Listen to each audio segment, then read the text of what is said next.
Continue our coverage of the homeless crisis in the city of Spokane. It is November now.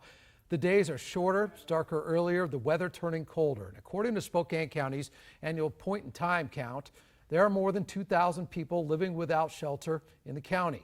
But where are they coming from? We sent Nonstop Local's Noah Bolter to speak with city officials about where these homeless people are coming from and why they are homeless in the first place, what caused it. Here's Noah with some answers. When the cold air starts drifting in, you start hearing the chatter of how bad it's going to be. You know, have you got a place to stay? And so you just start hearing the noise. This is Diana. She stays at the Union Gospel Mission, or UGM's women's shelter in Spokane, but was born and raised in Texas. She is chronically homeless, and she says she would not be here if it were not for the St. Joseph's Hospital in Lewiston, Idaho. They paid for my bus ticket. It was like $50, and it was like 2 hours to get from Lewiston to Spokane. Now, I reached out to the hospital, and while they did not confirm whether or not they sent Diana to Spokane, they did say that they sometimes help people return home via public transportation when it's requested. But what about sending people to a nearby shelter?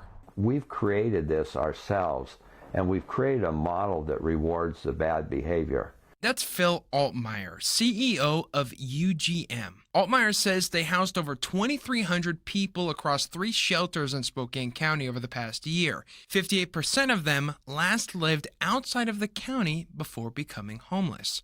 One man staying at the shelter says he lived homeless in several states and no one was talking about Spokane. Most people from around the country don't even know Spokane exists, to be 100% honest. Well, staying at UGM is not the same as staying in the streets of Spokane. You must first pass a breathalyzer test, and then once every 30 days, pass a urine test. But for those not looking to recover, Altmeyer says Spokane has plenty of resources to attract. Other cities are clamping down and saying, we're not going to let you sit and lie and do drugs right out in public. So where are you going to go if that's your lifestyle?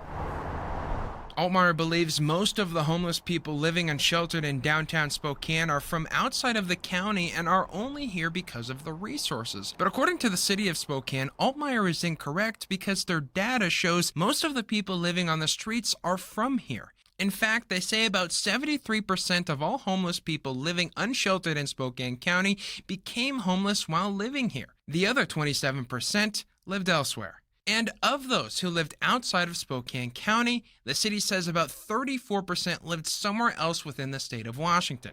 So, to answer the question, where did all the homeless people in Spokane County come from?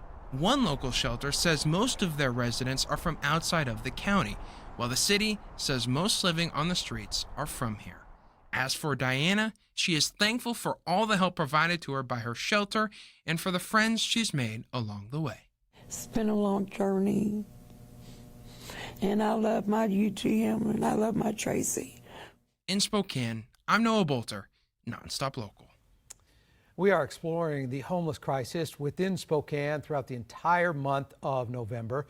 We will have those special reports here on Nonstop Local at 6. They are also being compiled on the Helping Save Spokane page, nonstoplocal.com. You can scan the code. The link will take you directly to it. Make sure to let us know how the homeless issue and crisis is impacting you directly and where you live.